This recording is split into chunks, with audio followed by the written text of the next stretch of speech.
The Art of Money. Penulis Indra Ismawan.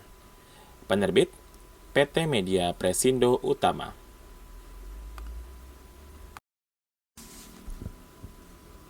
Bab 1. Konsumsi itu menyenangkan. Menabung itu melawan naluri. Seorang dosen bertanya, mengapa tidak banyak orang yang mau tinggal di desa? Seorang mahasiswa menjawab, tidak banyak yang bisa dilakukan di desa. Masa? Sang dosen menyanggah. Terlalu banyak yang bisa dilakukan di desa. Potensinya banyak sekali. Kita bisa bikin pertanian atau peternakan organik. Bisa bikin kampung wisata, membangun ekoturisme, atau bahkan membuka minimarket. Seorang mahasiswa lain mengungkapkan pendapatnya. Orang enggan tinggal di desa karena jauh dari mall. Bingung mau belanja kemana. Betul, jawab sang dosen. Manusia pada dasarnya konsumtif. Karena konsumsi itu menyenangkan. Secara naluriah, manusia suka hal-hal yang menyenangkan. Banyak orang tidak mau tinggal di desa bukan karena tidak banyak yang bisa dilakukan, tetapi karena tidak banyak kesenangan yang bisa dibeli. Karena banyak orang hanya mengerti kesenangan-kesenangan khas perkotaan, ritual konsumsi sebagaimana layaknya orang kota. Kan tidak semua orang punya cukup uang untuk membeli kesenangan, seorang mahasiswa lain berpendapat. Sang dosen menjawab, betul, itulah hebatnya budaya konsumsi dan segala rekayasa yang dilakukan kaum kapitalis.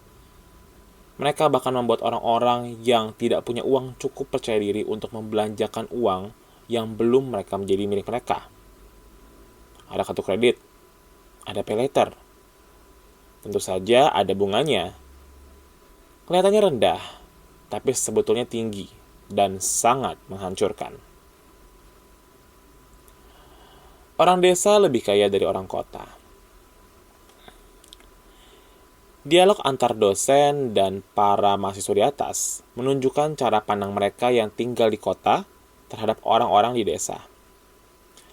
Padahal sebagian dari mahasiswa itu datang dari desa. Setelah lulus, mereka tidak mau pulang ke desa. Mereka memilih mencari kerja di kota, menenggelamkan diri dalam irama kehidupan kota besar, hanyut dalam budaya konsumsi metropolitan.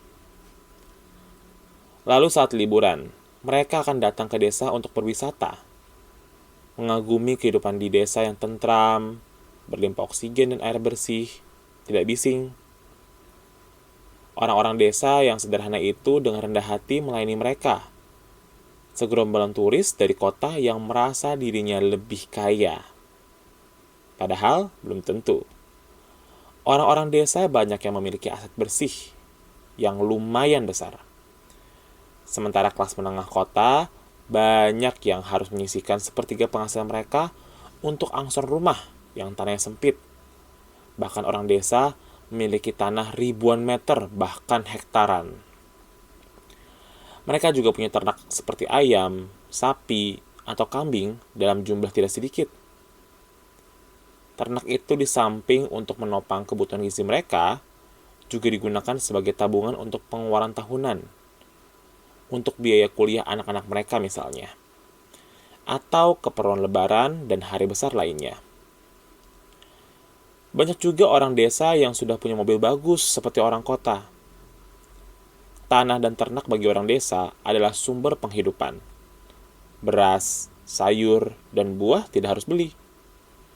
Ayam-ayam di kandang menyediakan daging dan telur untuk memenuhi kebutuhan protein. Koala menghasilkan ikan yang bisa dikonsumsi sendiri atau dijual. Sapi dan kambing memberi penghasilan tahunan yang lumayan. Pendapatan nominal orang-orang desa mungkin lebih rendah dari orang kota. Tapi itu bukan berarti mereka lebih tidak sejahtera.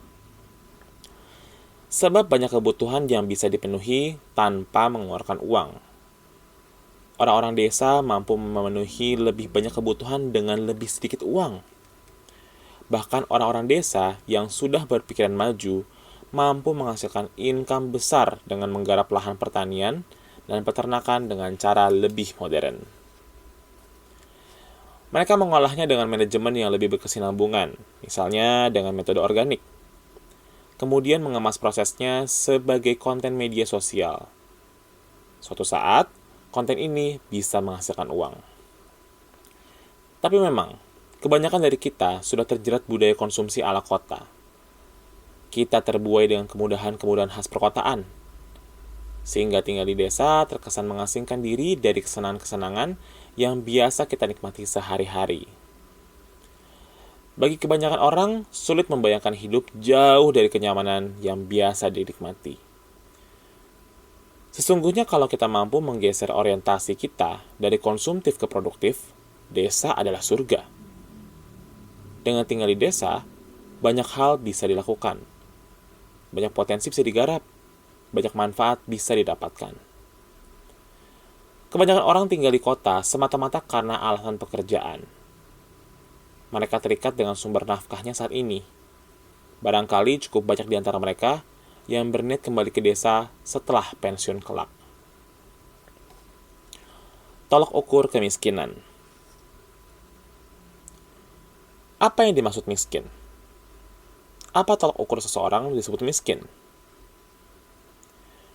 Definisi kemiskinan menurut Badan Pusat Statistik tahun 2016 adalah ketidakmampuan dari sisi ekonomi, materi, dan fisik untuk mencukupi kebutuhan dasar makanan dan bukan makanan yang diukur dengan besarnya pengeluaran.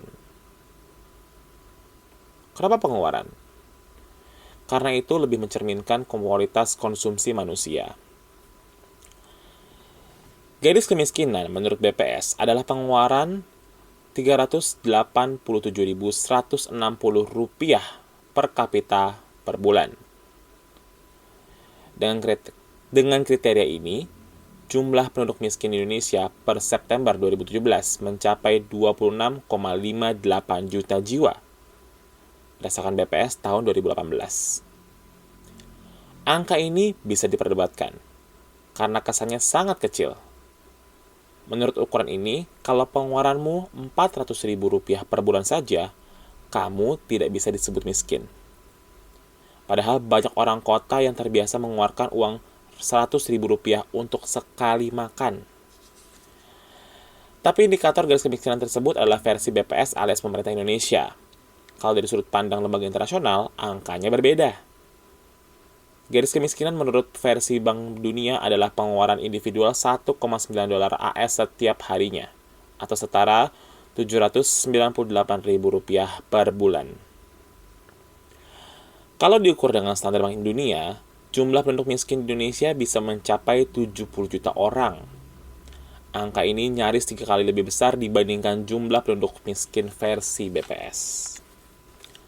Baiklah, angka di atas adalah tolak ukur kuantitatif menurut besarnya pengeluaran. Ada juga kriteria-kriteria yang lebih bersifat kualitatif untuk mengetahui sebuah rumah tangga dapat dikategorikan miskin atau tidak. Ada 14 kriteria kemiskinan. Jika minimal 9 variabel terpenuhi, maka rumah tangga itu miskin.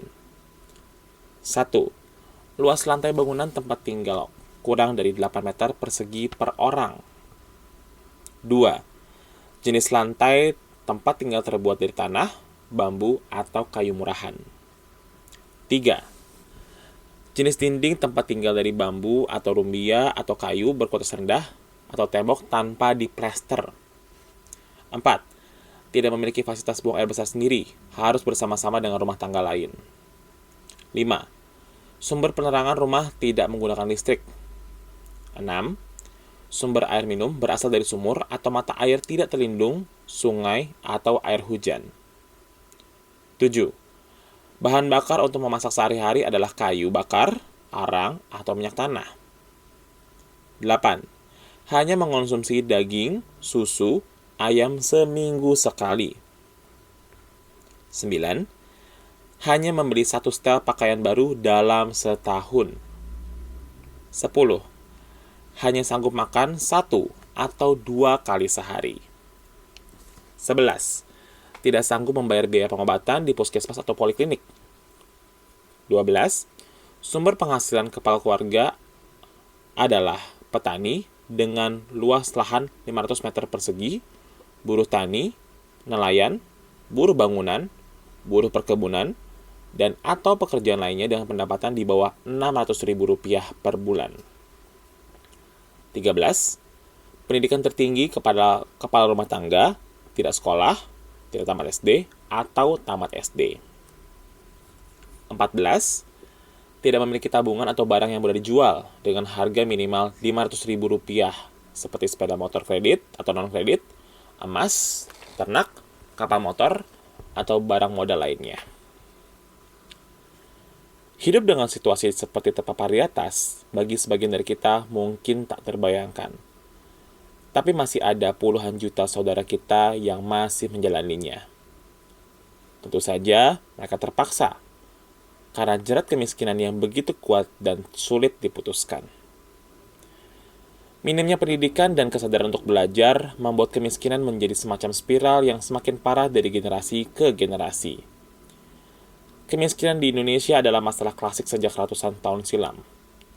Sejak merdeka, kita belum pernah benar-benar bisa mengatasi kemiskinan. Selalu saja banyak orang miskin dinyatakan miskin dan mengaku miskin walaupun ukuran garis kemiskinan ditetapkan rendah.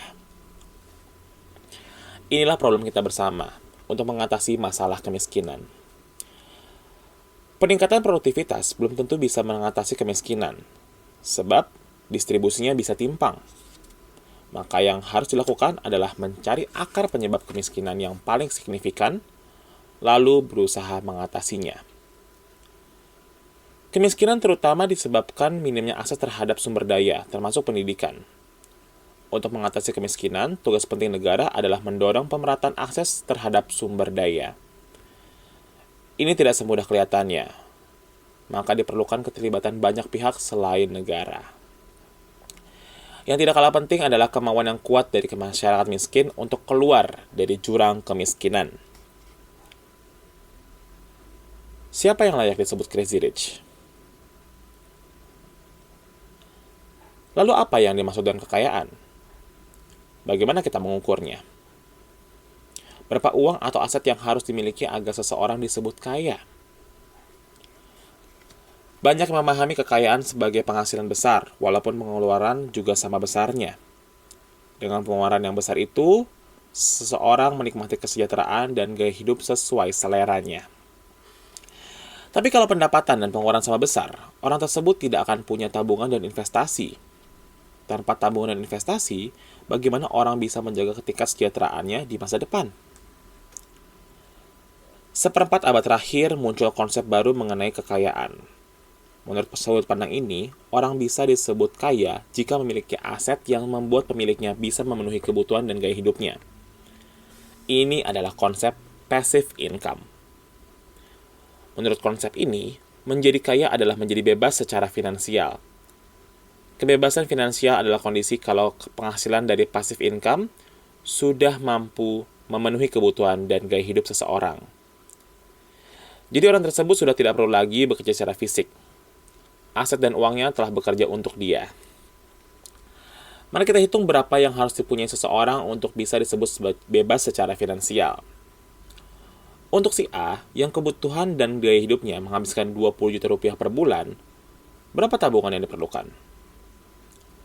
Secara kasar dapat dihitung begini. Si A butuh Rp20 juta per bulan atau Rp300 juta per tahun. Kebutuhan setahun sengaja dibuat 15 kali, karena ada kebutuhan yang bersifat tahunan selain yang sifatnya bulanan. Misalnya biaya kuliah anak, iuran membership di klub perkebugaran, pajak kendaraan bermotor, dan lain-lain. Jika diketahui kebutuhan si A adalah Rp300 juta per tahun, maka si A harus memiliki setidaknya tabungan Rp6,666 miliar. Uang sebesar itu harus semuanya diubah menjadi risk-free investment, misalnya obligasi pemerintah, dengan kupon sekurang-kurangnya 5% per tahun. Setelah dikurangi pajak, si A akan mendapatkan Rp300 juta per tahun atau Rp75 juta per 3 bulan. Karena bunga obligasi biasanya dibayarkan per 3 bulan. Berapa banyak yang kau miliki, bukan berapa banyak yang kau keluarkan. Belakangan ini kita sering mendengar kata Crazy Rich. Awalnya adalah sebuah buku yang mengenai kegilaan orang-orang super kaya di Asia, terutama Tiongkok. Mereka membakar uang dan melakukan permainan-permainan yang tidak masuk akal, hanya untuk menegaskan betapa kayanya mereka. Buku ini seperti difilmkan dan langsung populer di kalangan anak muda. Sejak itu, media sosial dipenuhi dengan konten Crazy Rich. Banyak orang secara membabi buta melabeli orang-orang yang terlihat kaya raya dengan predikat ini tanpa tahu kriteria dan parameternya. Lebih parah lagi, orang awam menilai seseorang itu crazy rich berpatokan pada cara mereka membuang uang. Makin irasional mereka menghabiskan uang, makin gila cara mereka membakar uang, masyarakat akan menganggap mereka makin kaya. Padahal itu hanya anggapan saja, belum tentu benar. Crazy Rich adalah persoalan beberapa banyak yang kau miliki, bukan berapa banyak yang kau keluarkan. Dan berapapun uang yang kau keluarkan tidak mencerminkan berapa banyak yang kau miliki. Knight Frank, sebuah perusahaan properti yang berbasis di London, pernah membuat pelaporan mengenai Crazy Rich di banyak negara. Menurut definisi Knight Frank di tahun 2021, Crazy Rich adalah 1% orang terkaya dari seluruh populasi suatu negara, berdasarkan aset bersih yang dimilikinya. Aset bersih adalah keseluruhan aset dikurangi utang. Di setiap negara angkanya berbeda. Di Monaco, lapisan 1% orang terkaya memiliki kekayaan bersih minimal 7,9 juta dolar AS. Sedangkan segmen 1% penduduk terkaya di Singapura mempunyai aset bersih 2,9 juta dolar AS. Bagaimana dengan Indonesia? Untuk menjadi golongan elit 1% orang terkaya di Indonesia, angka yang dibutuhkan jauh lebih kecil, yaitu hanya 60.000 dolar AS atau sekitar 840 juta rupiah. Kelihatannya itu adalah angka yang tidak seberapa. Punya 800 juta saja sudah bisa sah mengaku diri crazy rich. Tidak sampai 1 miliar rupiah. Belum kaya-kaya banget sebetulnya. Tapi gambaran yang berbeda akan muncul ketika kita melihat keseluruhan jumlah orangnya. Jika pengertian crazy rich adalah lapisan 1% penduduk terkaya, jumlahnya di Indonesia adalah 2.730.000 individu. Jumlah ini lebih dari 2 kali lipat populasi Timor Leste. Lebih dari 6 kali lipat penduduk Brunei Darussalam. Kalau dihitung lebih lanjut, jumlah kekayaan agregat 1% orang terkaya di Indonesia sekurangnya 2.300 triliun rupiah. Itu kalau mereka seluruhnya hanya punya 840 juta rupiah per orangnya. Tentu saja banyak di antara mereka memiliki kekayaan puluhan miliar hingga triliunan. Sesungguhnya, nilai kekayaan 1% orang terkaya di Indonesia bukanlah angka yang kecil. Itu kalau kita menghitungnya secara keseluruhan.